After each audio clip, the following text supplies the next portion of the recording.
साथियों, अगर अभी तक आपने हमारे चैनल सोशल जंग को सब्सक्राइब नहीं किया है तो सब्सक्राइब जरूर करें और बेल आइकन दबाना ना भूलें ताकि हर लेटेस्ट धमाकेदार खबरों की अपडेट आप तक पहुंचाई जा सके।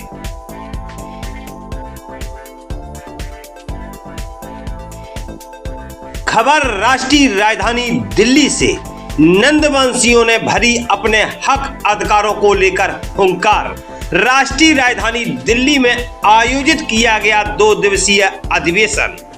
All India Mahapadmanand community educated association के बैनर तले किया गया कार्यक्रम का आयोजन। 14 और 15 दिसंबर 2024 को किया गया कार्यक्रम का आयोजन दिल्ली के झंडेवालान पंचकुइया रोड स्थित गढ़वाल भवन में किया गया कार्यक्रम का आयोजन। कार्यक्रम में शामिल हुए उत्तर प्रदेश, मध्य प्रदेश, राजस्थान, बिहार, बंगाल, गोवा, कर्नाटक, उत्तराखंड, जम्मू कश्मीर आदि प्रदेशों से जनप्रतिनिधि। कार्यक्रम के मुख्य अतिथि रहे डॉक्टर GS राजौरिया। अति विशिष्ट अतिथि के रूप में बिहार विधान परिषद की सदस्य डॉक्टर उर्मिला ठाकुर ने कार्यक्रम में शिरकत की। कार्यक्रम की अध्यक्षता की ऑल इंडिया MCEA के दिल्ली प्रदेश अध्यक्ष गांधी शर्मा ने तथा सफल संचालन किया संगठन के राष्ट्रीय उपाध्यक्ष अवधराज शर्मा नंद ने। कार्यक्रम में गर्मामय उपस्थिति दर्ज कराई संगठन के राष्ट्रीय अध्यक्ष इलाहाबाद हाई कोर्ट के अधिवक्ता रामशील शर्मा एडवोकेट एवं राष्ट्रीय महासचिव गोवा से आए लालू सोलेरकर ने। कार्यक्रम का शुभारंभ पंचशील ध्वजारोहण, ध्वजगान, दीप प्रज्वलन, बुद्ध वंदना के साथ किया गया। इस अवसर पर अधिवेशन में आए हुए अतिथियों का बैज लगाकर स्वागत किया गया। 2 दिवसीय अधिवेशन 4 सत्रों में संपन्न हुआ। पहला सत्र अतिथियों का उद्बोधन, अध्यक्षीय भाषण। दूसरा सत्र पे बैक टू सोसाइटी, अति पिछड़े वर्ग में वर्गीय भावना एवं राजनीतिक भागीदारी पर विशेष चर्चा हुई।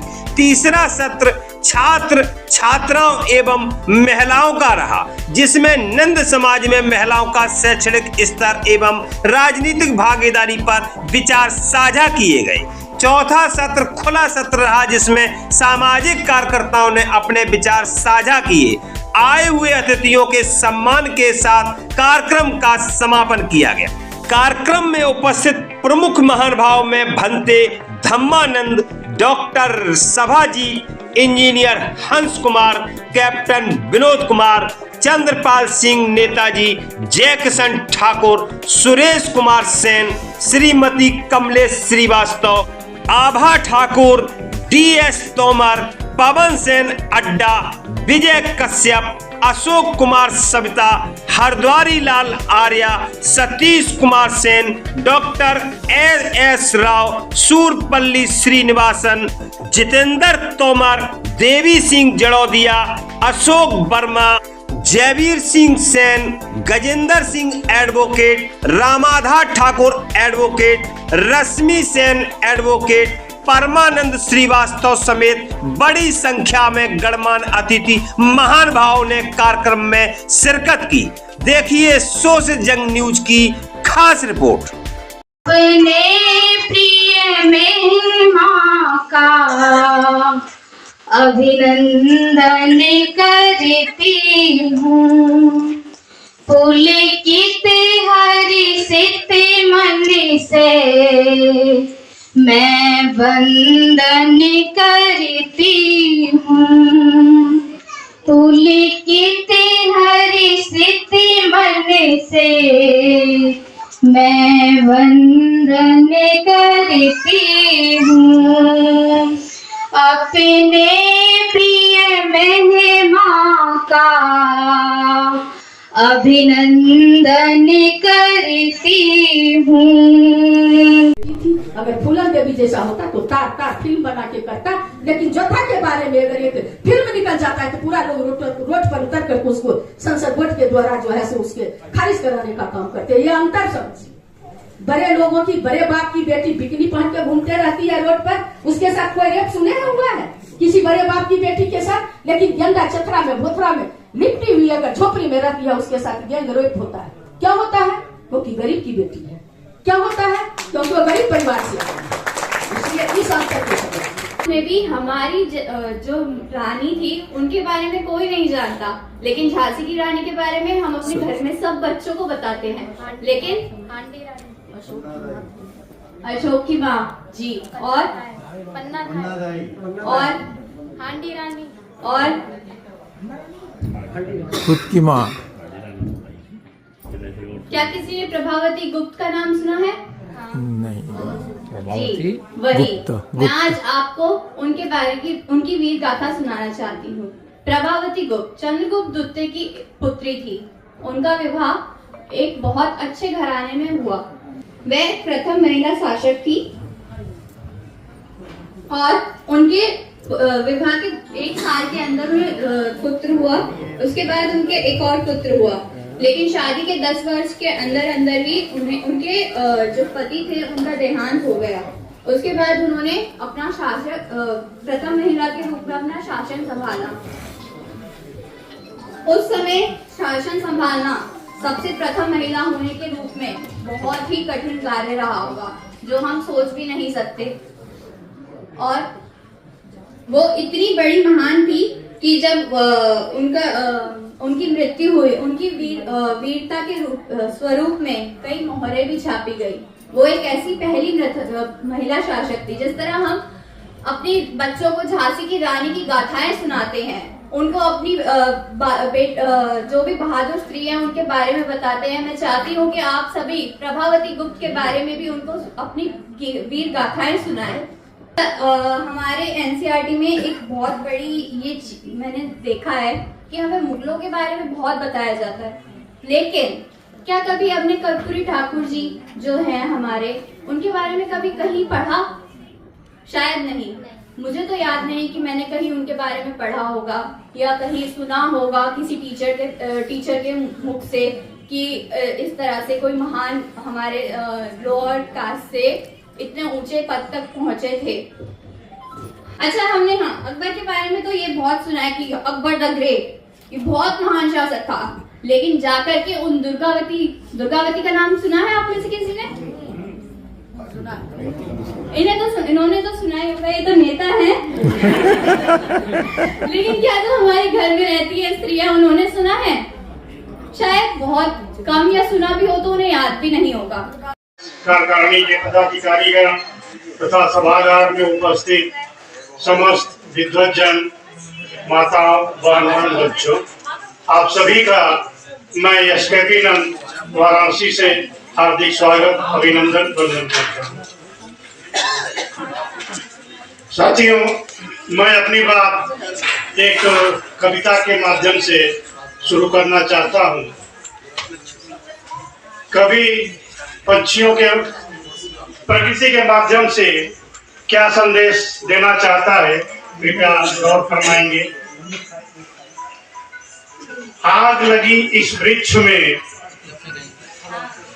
कवि पंछियों से कहता है, आग लगी इस वृक्ष में, जलते इसके पात, तुम क्यों बैठे पंछियों जब पंख तुम्हारे पास। कभी कहता है कि इस पेड़ में आग लगी हुई है, सारा जल रहा है, तुम्हारे पास पंख है, उड़ क्यों नहीं जाते, क्यों बैठे हो? पक्षी जवाब देते हैं कवि की कल्पना में, फल खाए इस वृक्ष के, फल खाए इस वृक्ष के, बीट लथेड़े पात, यही हमारा धर्म है, जले इसी के साथ। तो साथियों,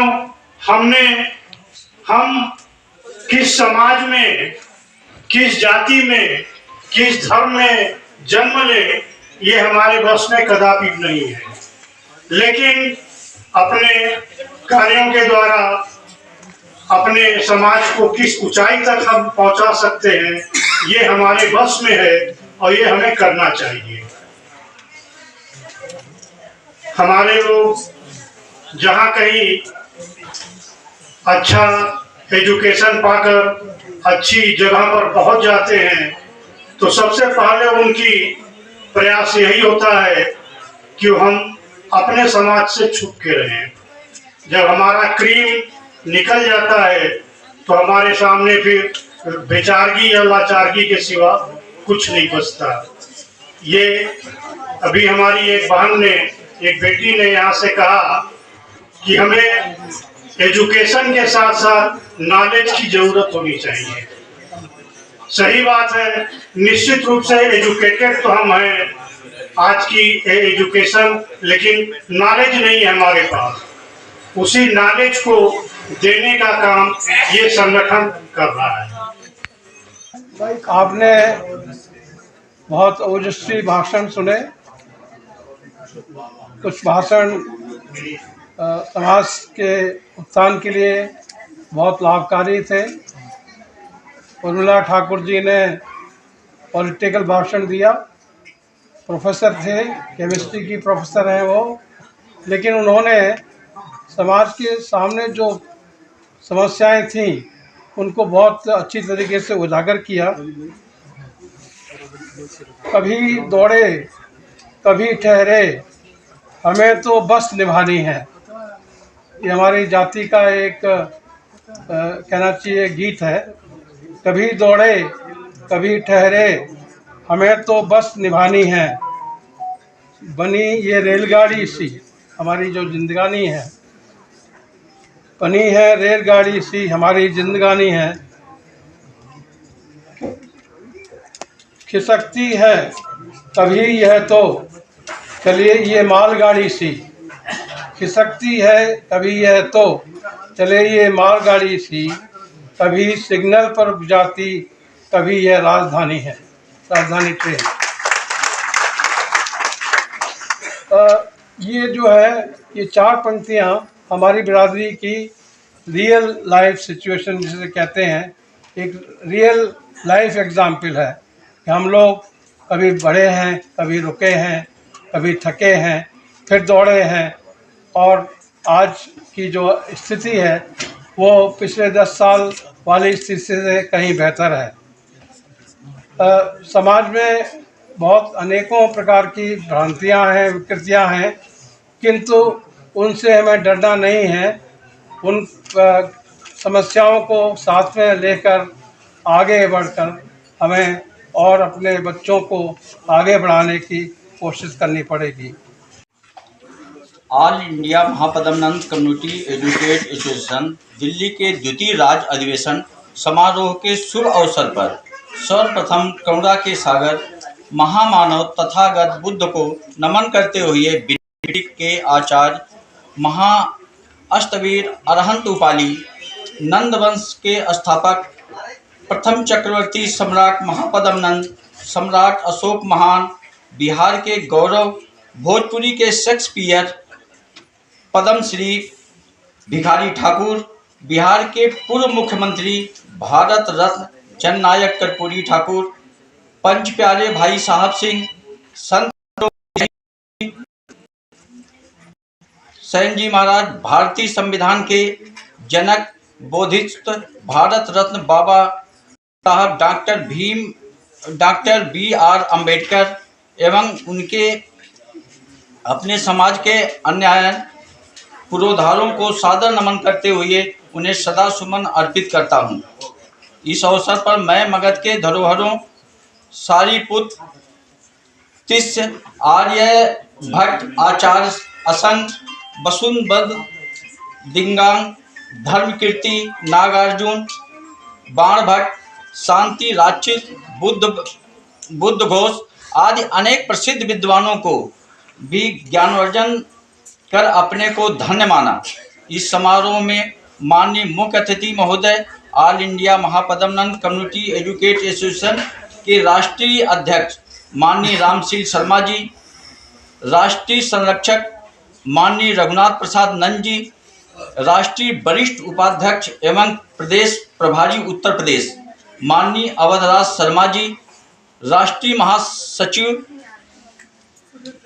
लाडू सुलेकर जी, मंचासीन सम्मानित वरिष्ठ अतिथि GS रजौरिया जी, उर्मिला ठाकुर जी, हंस कुमार जी, राष्ट्रीय कार्यकारिणी के सम्मानित पदाधिकारी एवं सदस्यगण, अन्य प्रदेशों के अध्यक्ष सहित समस्त पदाधिकारी,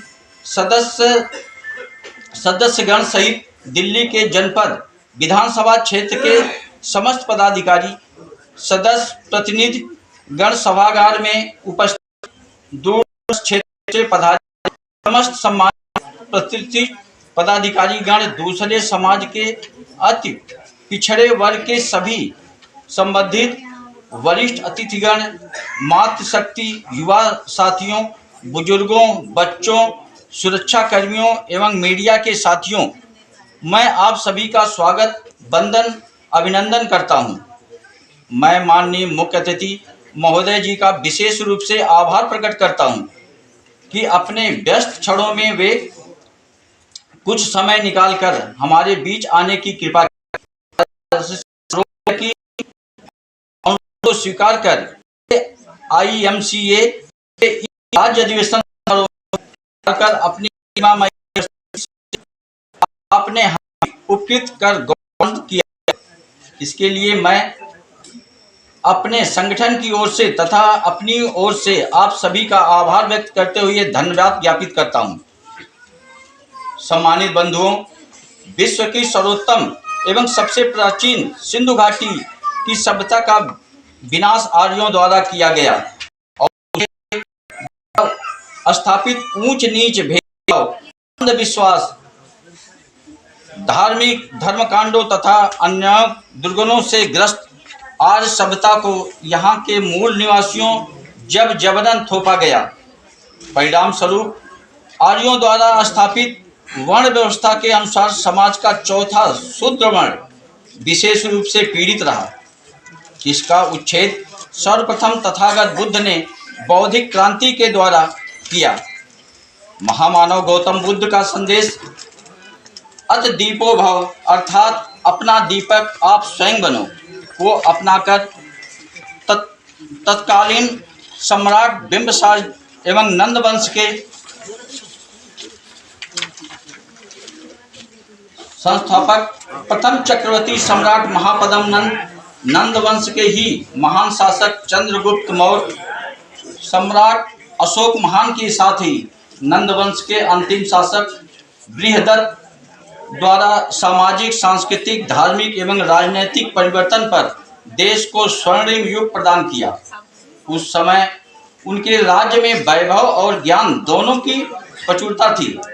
इस कारण भारत को सोने की चिड़िया तथा विश्व गुरु कहा जाता था, जिसका विनाश नंद वंश के अंतिम शासक बृहदत्त की हत्या उनके ही सेनापति पुष्पमित्र शुंग द्वारा करके कर दी गई और अशोक संविधान को नष्ट करके मनु विधान लागू किया गया तथा आर्य संस्कृति के पुनर्स्थापना की गई।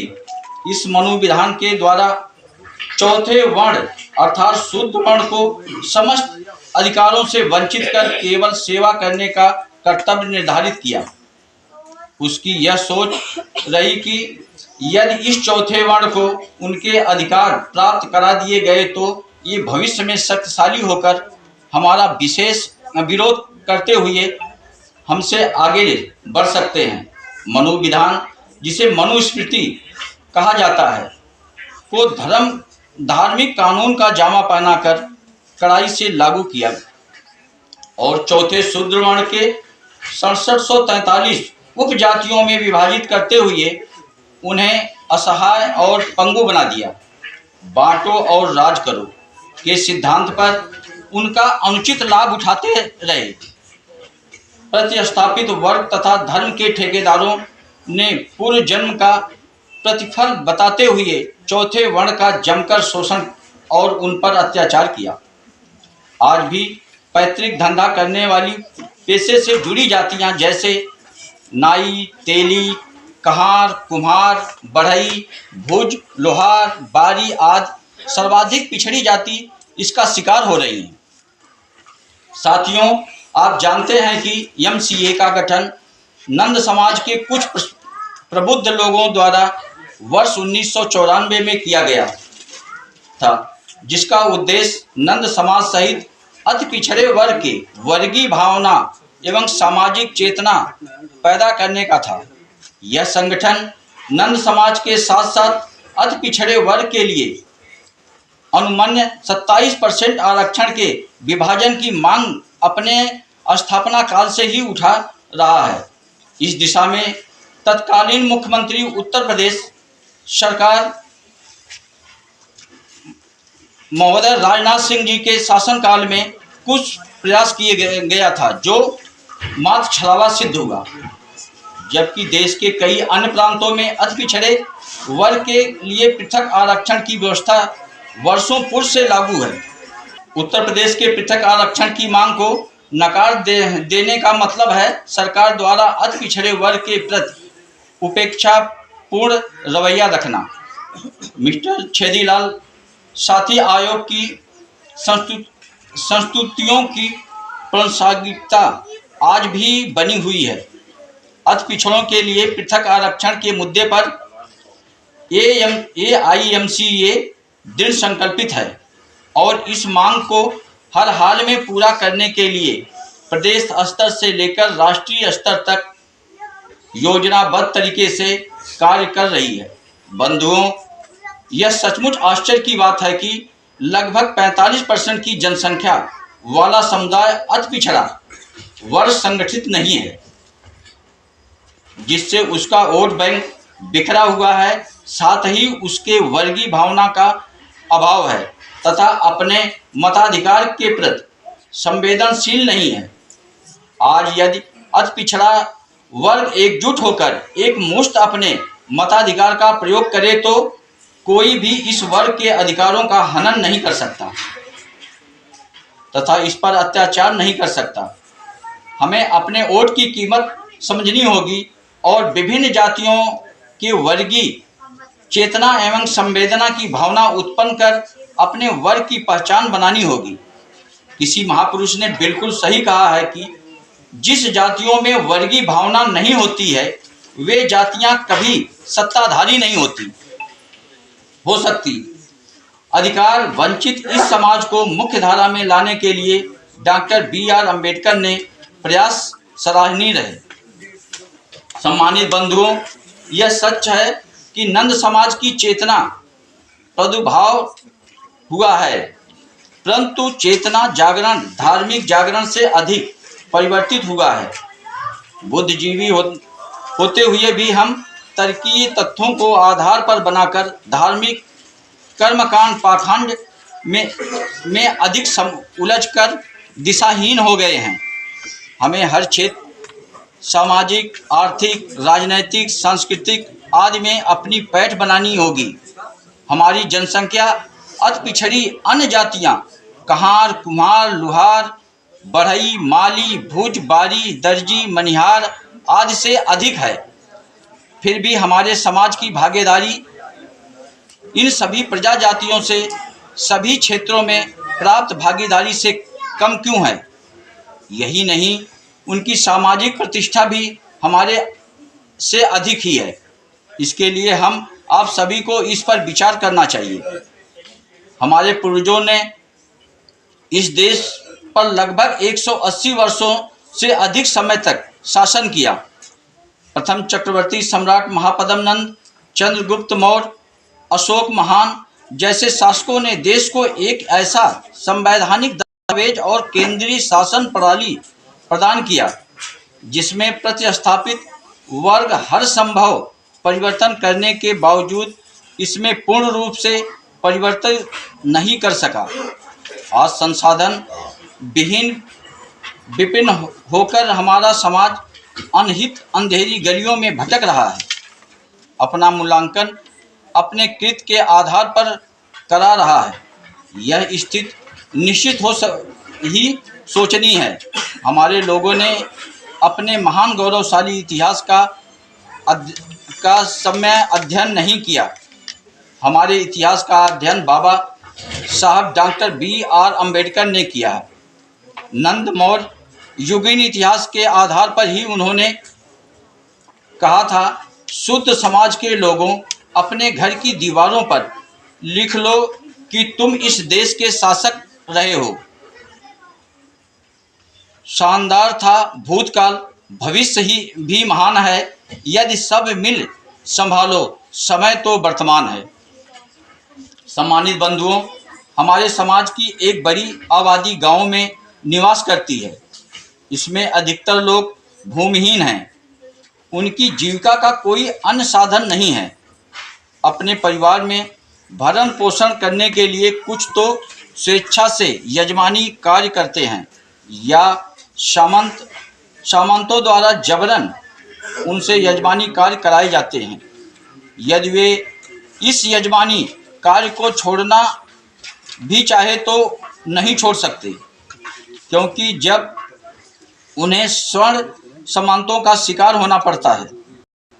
इसके कारण उन्हें समाज के हे दृष्टि से देखा जाता है कि जनगणना इस तो शामिल गया, सामाजिक व आर्थिक आधार पर बताते हुए सार्वजनिक नहीं किया गया। इसलिए हमें योजना का लाभ नहीं मिल पा रहा है और हम हंसिए पर चले गए। राजस्व के निर्धारण में भी जनसंख्या अहम भूमिका निभाती है। सामाजिक, आर्थिक और राजनीतिक रूप से विकसित होने के लिए जाति जनगणना आवश्यक है। इसलिए संगठन ने अपने स्तर पर अपने समाज की जनगणना कराने का निर्णय लिया। अंत में इस अवसर पर AIMCA की प्रदेश कारिणी की ओर से मैं आप सभी का सामाजिक परिवर्तन की लड़ाई में पूर्ण सहभाग एवं सहयोग करने का आह्वान करते हुए इस 2 दिवसीय राज्य अधिवेशन को सफल बनाने एवं संगठन के पूर्ण निर्धारित लक्ष्यों को प्राप्त करने की दिशा में अनुकरणीय सामाजिक दायित्व निर्वाह हेतु आपका अभिनंदन करता हूँ। सभी को समाज सेवा में सामाजिक ऋण से ऋणित होने, पे बैक टू सोसाइटी की भावना से तन मन धन से जुड़ जाना चाहिए। हम पूर्ण रूप से आशान्वित हैं कि आप अपने बहुमूल्य योगदान से के साथ साथ समय समय पर दिशा निर्देश देते रहेंगे, जिससे यह अधिवेशन सुव्यवस्थित रूप से संपन्न हो सके। एक बार पुनः मुख्य अतिथि सहित आप सभी का अभिनंदन करते हुए आभार प्रकट करता हूं। प्रदेश के सभी संगठन के सभी सहयोगियों सहित पदाधिकारियों एवं व्यवस्था में लगे हुए सभी कार्यकर्ताओं को भी धन्यवाद ज्ञापित करता हूं। मैं अपनी बात चंद पंक्तियों के साथ समाप्त करता हूं। हो गई है पीर पर्वत सी पिघलनी चाहिए, इस हिमालय से कोई गंगा निकलनी चाहिए। आज यह दीवार पर्दों की तरह हिलने लगी, शर्त लेकिन थी कि ये बुनियाद हिलनी चाहिए। हर सड़क पर, हर गली में, हर नगर, हर गांव में हाथ लहराते हुए हर लाश चलनी चाहिए। सिर्फ हंगामा खड़ा करना मेरा मकसद नहीं, मेरी कोशिश है कि ये सूरत बदलनी चाहिए। मेरे सीने में नहीं तो तेरे सीने में सही हो कहीं भी आग, लेकिन आग जलनी चाहिए। नमो बुद्धाय, जय नंद, जय भारत, जय संविधान। में जुड़ा था 2009 में और हमारे अधिकारियों ने हमें छोटे से कूड़े से निकाला और हमें यहाँ लाके खड़ा किया। हमें बड़ा अच्छा लगा। हमने कहा ठीक है जी, हम तो शोर मचाएंगे, खूब हल्ला मचाएंगे, गली गली जाके जो सो रहे हैं उनको हम जगाएंगे, जो जग रहे हैं उन्हें हम चलाएंगे, जो चल रहे हैं उन्हें दौड़ाएंगे। ये हमने प्रतिज्ञा खाई है और प्रतिज्ञा करी है और कसम ही खाते हैं और कसम खाएंगे। जननायक कर्पूरी ठाकुर जी के चरणों में नमन करते हुए, महात्मा गौतम बुद्ध, बाबा साहब BR अम्बेडकर जी के चरणों में नमन करते हुए मंच पे मंचासीन कार्यक्रम के ऑल इंडिया MCA के राष्ट्रीय अध्यक्ष एडवोकेट रामशील ठाकुर जी, श्री हरद्वारी लाल आर्य जी, भाई अवधराज नंद जी, बिहार के जनता की एकमात्र आवाज, जिन्होंने महिलाओं को जागरूक करने के लिए दिन रात एक किया, जनता दल RJD की महिला की अध्यक्ष बनकर जिन्होंने महिलाओं को एकजुट करके बिहार में जननायक लालू प्रसाद यादव जी के हाथों को मजबूत किया। राजनीति में बहुत मेहनत करनी पड़ती है। किसी भी दल में लगकर लोगों के बीच में रहकर काम करना, उसके बाद जब उन्हें इस काम का अवार्ड मिलता है तो बहुत खुशी होती है। बिहार में वो विधान परिषद की सदस्य बनी बहन उर्मिला ठाकुर जी, डॉक्टर उर्मिला ठाकुर जी पेशे से वो शिक्षक हैं। तो पूरे देश में एक आवाज जाती है, क्योंकि ये समाज भूखा है। राजनीति में शून्यता है इस समाज की। जब भी किसी प्रदेश में कोई भी व्यक्ति उस शिखर पर पहुंचता है तो ये समाज उमड़ पड़ता है। उसका स्वागत करने के लिए मैं बहुत बहुत स्वागत करता हूं बहन उर्मिला ठाकुर जी का। जोरदार तालियों से स्वागत करिए। हम सबको लगता है कि राजनीति बहुत ही कठिन है, लेकिन मैं इस बात को मानता हूं कि जिस भी व्यक्ति ने राजनीति में समय दिया वो व्यक्ति उस शिखर पर पहुंचा। और इस देश में जननायक कर्पूरी ठाकुर जी से बढ़िया उदाहरण कोई हो नहीं सकता। आदरणीय चंद्रपाल जी ने बताया, जो 4 शक्ति हैं उसमें जो आर्थिक शक्ति है वो जरूरी तो है, लेकिन मैं मानता हूं जननायक कर्पूरी ठाकुर जी को देखिए, उनको पढ़िए, उनको समझिए। जिस प्रदेश में उन्होंने जन्म लिया उस प्रदेश में जाति व्यवस्था इतनी क्रूर थी कि कोई व्यक्ति उस ठाकुर के, उस भूमियार के बराबर में खड़ा भी नहीं हो सकता था। उस जाति के नाम से उस जननायक ने, उस महानायक ने वो काम करके दिखाया। उस प्रदेश में 2 बार मुख्यमंत्री बनकर इस देश में अपना नाम कमाया। और साथियों, जैसा कि उनके बारे में बताया जाता है, मैंने भी सरकार से, दिल्ली की सरकार से पिछली बार सचिवालय में जननायक कर्पूरी जयंती मनाई और मैंने दिल्ली के मुख्यमंत्री को लिखा कि दिल्ली की शिक्षा में, बल्कि मैं तो भारत सरकार से भी कहता हूं कि जिस प्रकार हमें बहुत सारे लोगों के बारे में, चाहे वो विवेकानंद जी रहे हो, चाहे वो दूसरे और महायोद्धा रहे हो, उनके बारे में हमें स्कूलों में पढ़ाया गया, हमारे बच्चों को पढ़ाया गया, तब हमने उनके बारे में जाना। लेकिन आज इस मंच के माध्यम से मैं गुजारिश करूंगा, सम्राट चक्रवर्ती, सम्राट को भुला दिया लोगों ने। प्रथम सम्राट चक्रराज हमारे समाज से रहे, लेकिन जब हम किसी को बताते हैं तो लोग हंसने लगते हैं। लेकिन जननायक कर्पूरी ठाकुर तो अभी बहुत ही नजदीक की बात है, प्रमाण सारे आपके सामने है। मैं इस सरकार से, भारत सरकार से मांग करता हूं और बिहार सरकार से भी मांग करता हूं कि जननायक कर्पूरी ठाकुर को किताबों में पढ़ाया जाना चाहिए, उनके बारे में बताया जाना चाहिए कि एक ऐसा महामानव भी पैदा हो सकता है जो उस गरीब में रहे, जिसके नाम पर 1 रुपया भी आज बैंक बैलेंस में नहीं मिला, जिसके नाम पे कोई गाड़ी नहीं, कोई बंगला नहीं। और यहां तक कि जब वो राजनीति में थे, डॉक्टर उर्मिला ठाकुर तो हमसे बहुत ज्यादा जानती होंगी, जब रामनाथ जी को टिकट देने की बात हुई तो उन्होंने कहा मैं परिवारवाद को आगे नहीं बढ़ाऊंगा, अगर रामनाथ जी को टिकट देना है तो मुझे राजनीति से संन्यास लेना पड़ेगा। ऐसे व्यक्ति ढूंढने से नहीं मिलेंगे आज के दिन में राजनीति में।